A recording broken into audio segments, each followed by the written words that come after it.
लोकसभेला पराभव आल्यानंतर आता महायुती विधानसभेसाठी तयारी करते। त्यातल्या त्यात भाजप देखील उतरलाय मैदानात। कसोशीने सगळे नेते प्रयत्न करतायत, पण अशात आता एका सर्वेमुळे भाजपचं टेन्शन वाढले। नेमकं काय झाले, काय होऊ शकते, हेच या व्हिडिओच्या माध्यमातून जाणून घेऊयात। नमस्कार, मी संजना, महाराष्ट्र अपडेट मध्ये आपलं स्वागत। लोकसभा निवडणुकीत 45 पारचा नारा दिलेल्या महायुतीचा गाडा 17 जागांवर थांबला। 2019 मध्ये 2 अंकी म्हणजे 23 जागा जिंकणाऱ्या भाजपला 2024 ला फक्त 9 ठिकाणी विजय मिळाला। लोकसभेला आता मार खाल्यानंतर, अपयश आल्यानंतर भाजपला आता विधानसभेला देखील फटका बसू शकतो। गेल्या 2 विधानसभाच्या निवडणुका झाल्या, म्हणजेच 2019 आणि 2014 या निवडणुकांमध्ये 100 ओलांडत भाजप राज्यात सगळ्यात मोठा पक्ष ठरला होता। मात्र आता जे काही अंतर्गत सर्वे झालाय त्यामुळे भाजपचं टेन्शन वाढले। भाजप यंदा 100 पेक्षा जास्त जागा मिळवू शकणार नाही, 100 पेक्षाच कमी जागा भाजपच्या पदरात पडणार आहेत। आता 2024 मधल्या लोकसभेनंतर विधानसभेलाही भाजपचं मोठं नुकसान होणार आहे अशी शक्यता या सर्वेतून वर्तवण्यात आली आहे।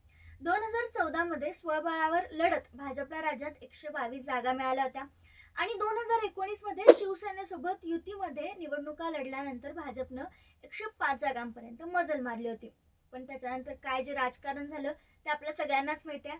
पण यावेळी देखील म्हणजे या विधानसभेला महायुतीत 3 पक्ष असून देखील भाजपला धक्का बसण्याची शक्यता आहे। 2024 मध्ये केलेल्या अंतर्गत सर्वेनुसार भाजपला फक्त 55 ते 65 जागा मिळू शकतात आणि यामुळे आता भाजपचं टेन्शन नक्कीच वाढले। आता हे असं खरंच होऊ शकतं का, याची महत्त्वाची 3 कारणं मी इथं तुम्हाला सांगू इच्छिते। त्याचं पहिलं कारण म्हणजे अजित पवारांशी केलेली हातमिळवणी। भाजपच्याच नेत्यांनी अजित पवारांवर सिंचन प्रकल्पामध्ये 70,000 कोटींच्या घोटाळ्याचा आरोप केला। पंतप्रधान नरेंद्र मोदींनी देखील अजित पवारांवर सरसंधान साधलं होतं आणि त्यानंतर त्याच अजित पवारांशी भाजपनं हातमिळवणी केली। त्यामुळे भाजपच्या कार्यकर्त्यांची गोची झाली। शिवसेना आणि भाजप युती होणंही अपेक्षित होतं, कारण शिवसेना आणि भाजपनं यापूर्वी निवडणुका लढवल्या होत्या। पण राष्ट्रवादी काँग्रेसला म्हणजेच अजित पवारांना सोबत घेणं हे अनेकांना रुचलं नाही। त्यांच्याशी तात्विक पातळीवर संघर्ष करावा लागला तो कार्यकर्त्यांना।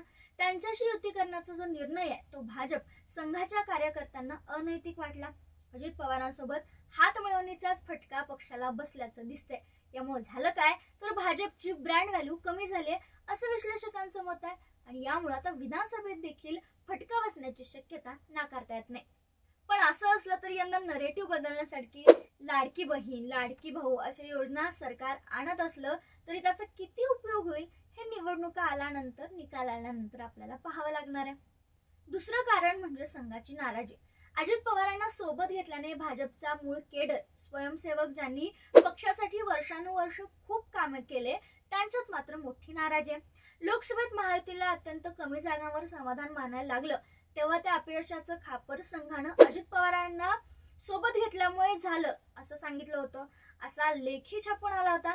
संघाची हीच नाराजी होती की अजित पवारांसोबत भाजपने आणि शिवसेनेनं हातमिळवणी केली होती। आणि दुसरं म्हणजे अमित शहानी लोकसभा निवडणुकीत किंवा कोणत्या तरी सभेत बोलताना आम्हाला संघाची गरज नाही असं विधान पण केलं होतं। त्यामुळे संघ आहे तो भाजपपासून दुरावला गेला आणि लोकसभेत याचा फटका बसलाच। पण आता विधानसभेत देखील संघाची मदत मिळेल की नाही हे सांगणं सध्या तरी कठीण आहे। तिसरा आणि महत्त्वाचा मुद्दा म्हणजे मराठा आरक्षण। तुम्ही जर लक्षपूर्वक पाहिलं असेल, ऐकलं असेल तर जरांगे हे नेहमीच देवेंद्र फडणवीस यांच्यावर टीका करतात, त्यांच्या विरोधात बोलतात। आरक्षणात खोडतापाय देवेंद्र फडणवीस घालत आहेत, भाजपचे नेते भाजप घालत आहेत असा देखील आरोप त्यांनी अनेकदा केलाय। आता लोकसभेला याचा प्रत्यय देखील आला। मराठा आरक्षणामुळे लोकसभेला भाजपच्या दिग्गज नेत्यांना पराभव देखील स्वीकारावा लागला आणि आता तर विधानसभेत मनोज जरांगेंनी मराठा उमेदवार देणार आहे असा निर्णय घेतलाय। मराठा उमेदवार जर मैदानात उतरला तर नक्कीच भाजपला तोटा होऊ शकतो, परिणामी महायुती आणि महाविकास आघाडीला देखील तोटा होऊ शकतो। त्यामुळे या सर्वेमध्ये जे सांगण्यात आले की भाजपला 65 ते 60 जागांवर समाधान मानावं लागेल, त्याची ही काही कारणं आपल्याला इथं देता येतील। अजून एक म्हणजे आता फडणवीस नाहीयेत तर मग कोण? फडणवीसांनी लोकसभेत महायुतीला कमी जागा मिळाल्याने पराभवाची जबाबदारी स्वीकारली होती। त्याच्यावर आपण काम करू असं देखील सांगितलं होतं। शिवाय मला पदातून मुक्त करा आणि मग मी विधानसभेसाठी मोठ्या जोमाने उतरेन अशी मागणी देखील त्यांनी पक्षश्रेष्ठींकडे केली होती। मात्र तसं काही झालं नाही।